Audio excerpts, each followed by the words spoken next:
trabajado como enfermera en un centro oncólogo durante muchos años. He visto fallecer a muchas personas.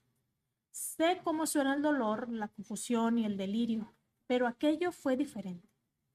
El paciente estaba en fase terminal de cáncer de páncreas. Llevaba días sin poder levantarse, apenas si tenía fuerzas para hablar. Su respiración era débil, irregular, y sabíamos que no llegaría al amanecer. En mitad del turno de noche, los gritos atravesaron el pasillo. No eran de dolor, eran de terror. Corrimos hacia la habitación. Lo encontramos acurrucado en una esquina, lejos de la cama. Señalaba desesperadamente en la ventana con un brazo tembloroso y los ojos desorbitados, además de que estaba llorando. Ya están aquí. No los dejen entrar, por favor. Deténganlos. Pero no había nada. La ventana estaba cerrada y las cortinas ni siquiera se estaban moviendo. Lo devolvimos a la cama usando una grúa. Era físicamente imposible que él hubiera llegado allí por sí solo. Aún así, no dejaba de mirar fijamente el cristal, como si algo se moviera justo fuera de nuestro campo de visión.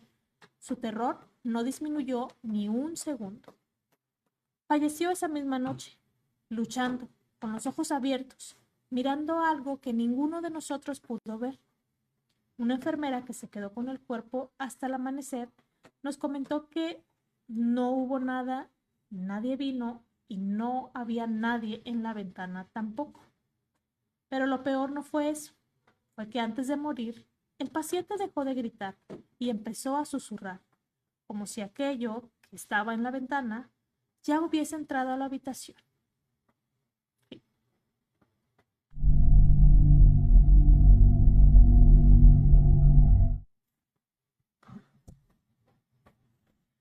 Trabajo como enfermero de emergencias. He atendido innumerables paros cardíacos y sé reconocer cuando alguien está vivo y cuando alguien ya no lo está. Aquella paciente había entrado en paro, no había actividad cardíaca, el monitor estaba plano y la ecografía no mostraba ningún movimiento. Clínicamente estaba sin vida.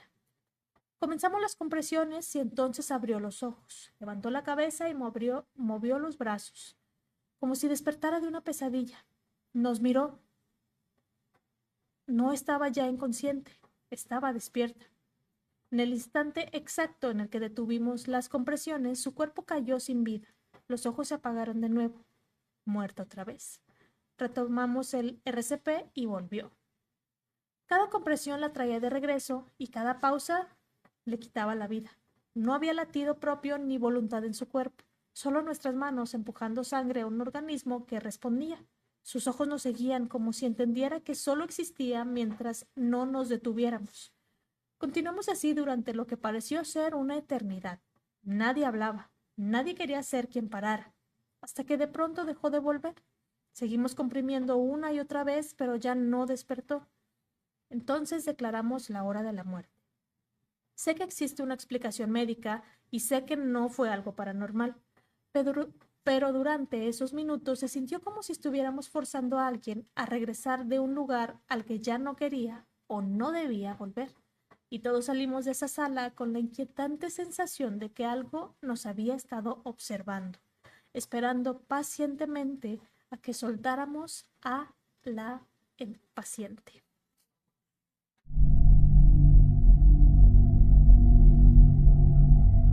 La experiencia nos dice: conozco a un hombre que trabaja en urgencias como enfermero.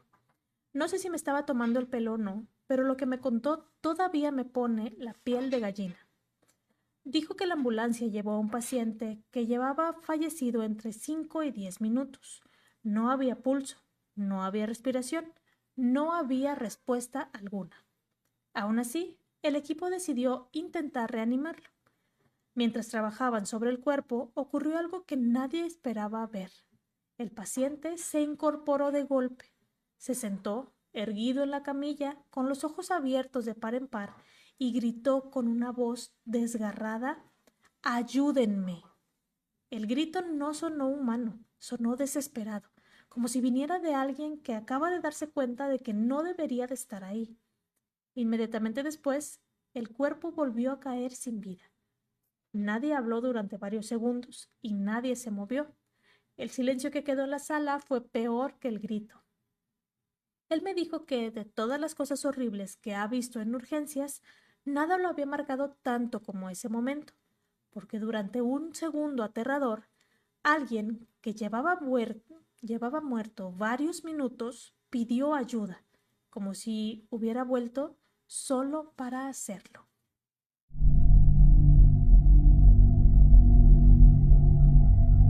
Esta siguiente historia es mi favorita de todas las que se van a platicar en esta noche y dice así.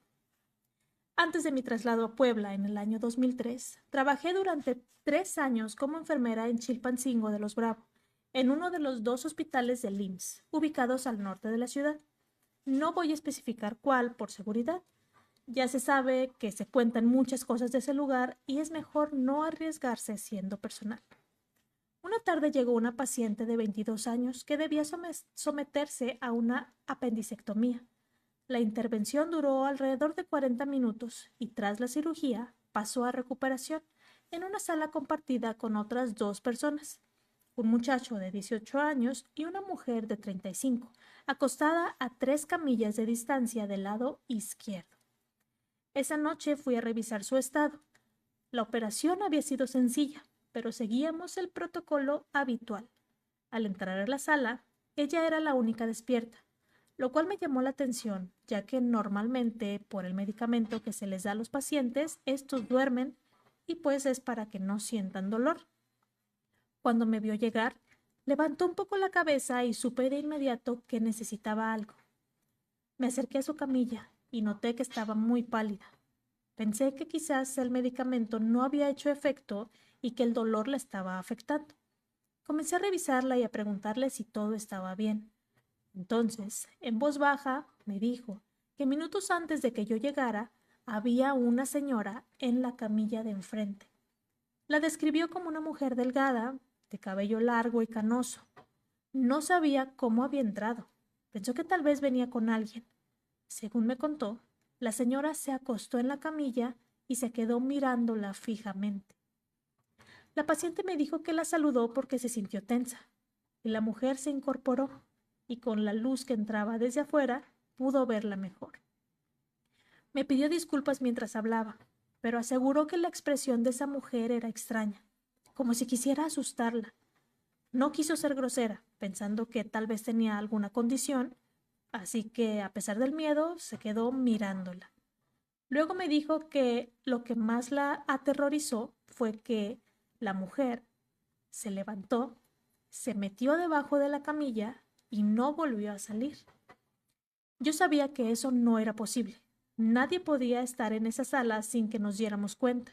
Estábamos a pocos pasos. El único acceso era el ascensor y siempre escuchábamos cuando se abría. Además, las otras salas estaban aún más cerca de nosotras. Aún así, revisé debajo de la camilla y alrededor, pero no había nada. Le dije que todo estaba en orden y que agradecía que me lo hubiera comentado para estar más atenta. Después fui con mis compañeras para contarles lo ocurrido. Pensamos que quizás algún paciente estaba desorientado, pero pronto descartamos que fuera eso por el efecto de la medicación, ya que en esos no eran efectos secundarios conocidos. O sea, el levantarse y caminar no podía ser posible. A la mañana siguiente, antes de terminar mi turno, volví a revisarla. Me preguntó si habíamos encontrado a la señora, y para tranquilizarla le dije que sí. Sabía que la darían de alta esa misma tarde y no quise preocuparla más. No me gusta mentir, pero estar en un hospital ya es bastante incómodo como para añadir ese tipo de miedo. Le inventé que había sido una paciente de otra área y que todo había sido un descuido. Se quedó tranquila. Un día después, platicando con una colega que ya estaba por salir de su turno, le conté lo ocurrido. Le describí a la mujer tal como la había descrito la paciente, y su expresión cambió de inmediato. Se notaba asustada. Entonces me dijo que no podía creer lo que le estaba contando. Me pidió que me acercara y me explicó que 2 días antes había atendido a un paciente de 32 años que pasó solo unas horas en el hospital durante la noche. Él comentó por la mañana que había tenido una noche horrible porque una señora, idéntica a la descripción que yo acababa de darle, había hecho exactamente lo mismo. Según el paciente, la mujer lo despertó arrojándole restos de semillas de calabaza. Luego comenzó a moverse mucho en la camilla de enfrente, a hacerle caras, y finalmente se metió debajo de la camilla y desapareció. El hombre no dijo nada hasta el día siguiente por vergüenza, pensando que creerían que se quejaba de otro paciente. Cuando describió a la mujer, mi compañera tampoco supo de quién se trataba. Ella me dijo que había buscado en los registros y no encontró a ninguna paciente con esa descripción. Incluso me mostró las semillas de calabaza que el paciente había recogido y tirado en la basura. Ahí estaban. Nadie sabía quién podía ser esta mujer. Preguntó a varias compañeras de su turno y nadie la reconocía.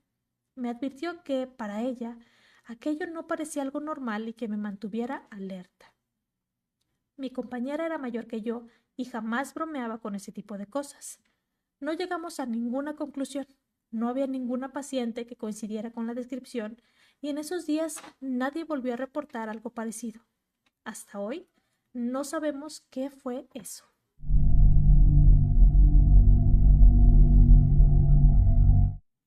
Trabajo como enfermero y a lo largo de los años he escuchado muchas historias de pacientes y familiares. La mayoría se olvidan rápido. Esta no. Una mujer me contó que una noche fue a visitar a su tía que estaba en sus últimos días. Para mantenerla despierta y lúcida, se sentó a hablar con ella y le preguntó quién había pasado a verle ese día, aún sabiendo la respuesta. Su tía le dijo con total tranquilidad que habían venido sus hermanos, Peter y John. Según ella, se quedaron un rato, hablaron con ella y antes de irse, le dijeron que ya era hora de volver a casa. La mujer se quedó helada. Los hermanos de su tía llevaban más de 25 años sin vida. No había confusión en su voz, ni señales de delirio. Lo contó como si describiera una visita cualquiera. Me dijo que quiso preguntarles cómo se veían, qué ropa llevaban, si eran iguales a cómo los recordaba, pero su madre estaba presente y sintió que era inapropiado. Su tía falleció la noche siguiente. La mujer me dijo que desde entonces no puede dejar de pensar que aquello no fue una alucinación, sino una despedida, y que cuando le dijeron que volviera a su casa, no hablaban de este mundo.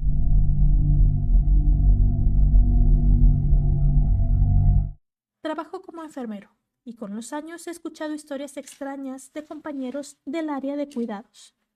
Una de las que más me ha inquietado me la contó una auxiliar de enfermería que trabajó durante años en un asilo con casi 70 años de antigüedad.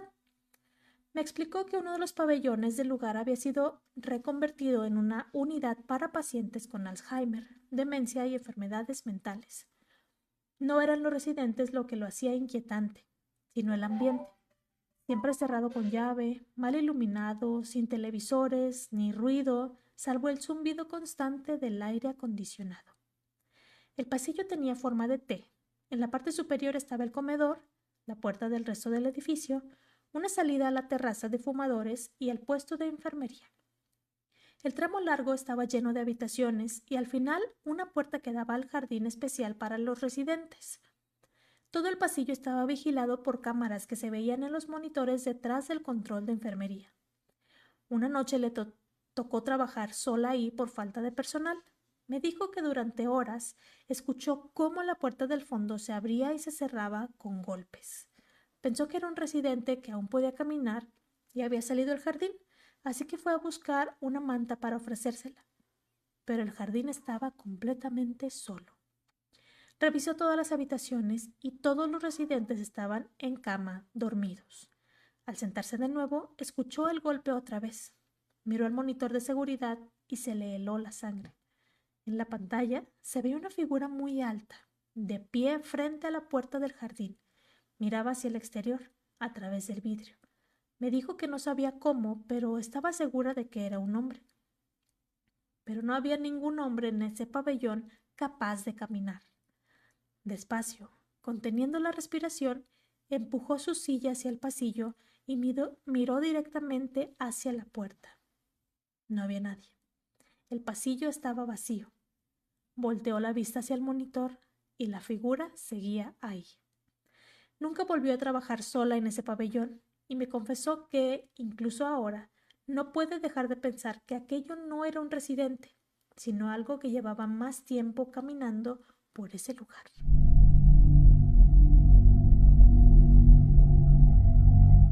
Trabajo como enfermera y con el tiempo he aprendido que algunas historias de las más inquietantes no vienen del personal médico, sino de quienes están cerca de nosotros. Esta me la contó un hombre que juró que fue el momento en que cambió por completo su forma de ver los hospitales. Me dijo que no era médico ni enfermero, pero que su expareja sí lo era. Ella trabajaba en el hospital Austin y solía contarle sobre un hombre que varios miembros del personal decían ver en distintos puntos del hospital. Siempre aparecía de repente y desaparecía igual de rápido, como si se desvaneciera en el aire. Él nunca le creyó. Pensaba que eran historias de turnos largos y del cansancio acumulado. Un día, uno de sus amigos estaba internado y su expareja era quien lo atendía. Después del trabajo, él fue a visitarlo y al terminar, ambos se dirigieron hacia los ascensores. Mientras caminaban por el pasillo, vieron a un hombre a unos 10 metros delante de ellos. Caminaban normal, sin prisa. Cuando el hombre llegó a los ascensores, uno se detuvo en ese piso y las puertas se abrieron. Al verlo, ellos aceleraron el paso para alcanzarlo. El hombre entró al ascensor. Ellos llegaron justo después, pero cuando miraron adentro, el ascensor estaba vacío. No había puerta cerrándose, no había otra salida, no había nadie escondido. El hombre simplemente no estaba. Ambos se quedaron paralizados, con la boca abierta, incapaces de decir una sola palabra. Fue entonces cuando él entendió que las historias de su expareja no eran producto del cansancio ni de imaginaciones. Me dijo que lo peor no fue verlo desvanecerse. Lo peor fue darse cuenta de que no lo había visto solo. Ambos lo habían visto. Y si aquel hombre podía aparecer y desaparecer así, quizás llevaba años caminando por esos pasillos esperando a que alguien más le creyera.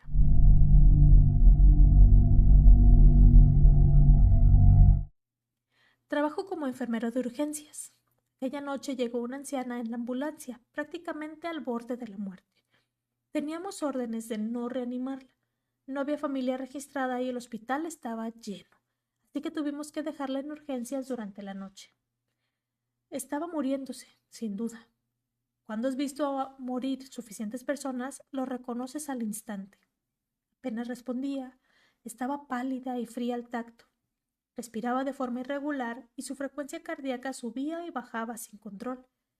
Bajamos las luces, conectamos el monitor y nos limitamos a vigilarla. Básicamente estábamos esperando a que perdiera la vida. Más o menos una hora después, alguien gritó su nombre. Y la anciana estaba de pie en la puerta de su cubículo, vestida, completamente despierta. Nos quedamos mirándola sin entender nada. No había forma de que se hubiera levantado sola en el estado en el que estaba. Una de las enfermeras se acercó para preguntarle qué era lo que hacía, y ella respondió con total naturalidad que tenía hambre. Sin saber qué pensar, les conseguimos una silla y una mesa, bajamos de la cafetería y le trajimos una bandeja de comida. Se sentó tranquila y se lo comió todo. Habló con el personal, hizo comentarios simples, coherentes. Parecía normal. Estaba viva, como si nada le hubiera pasado. Cerca de una hora después nos dijo que estaba muy cansada y que quería volver a la cama. La ayudamos a acostarse. 30 minutos más tarde, estaba muerta. No hubo lucha, no hubo confusión, simplemente se fue. No sé si fue algo paranormal. Sé que hay explicaciones médicas, pero en más de 22 años trabajando en urgencias de hospitales grandes y caóticos, nunca había visto algo así. Lo que más me persigue no es que se recuperara por un momento, es que parecía saber exactamente lo que hacía, como si se hubiera levantado solo para despedirse, antes de irse definitivamente.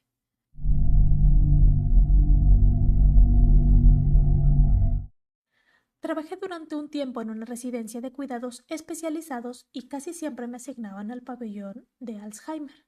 Era un lugar silencioso y pesado, como si el aire nunca terminara de moverse. Una noche estaba en el cuarto de la ropa, llenando mi carro con sábanas limpias, cuando escuché pasos arrastrándose detrás de mí, y antes de poder girarme, sentí una mano apoyarse con firmeza sobre mi hombro. Me di la vuelta de inmediato, pero no había nadie ahí, y la puerta seguía cerrada. Intenté convencerme de que había sido el cansancio. Días después, una residente comenzó a quejarse de que un hombre entraba en su habitación por las noches. Debido a su diagnóstico, no le di demasiada importancia, pero para tranquilizarla le prometí que la revisaría varias veces durante la madrugada. Durante 2 semanas repitió la misma queja cada noche. Siempre lo mismo. Siempre el mismo hombre. Una vez le pedí que me lo describiera y ella sonrió. Dijo que era un muchacho muy apuesto y que vestía un traje negro.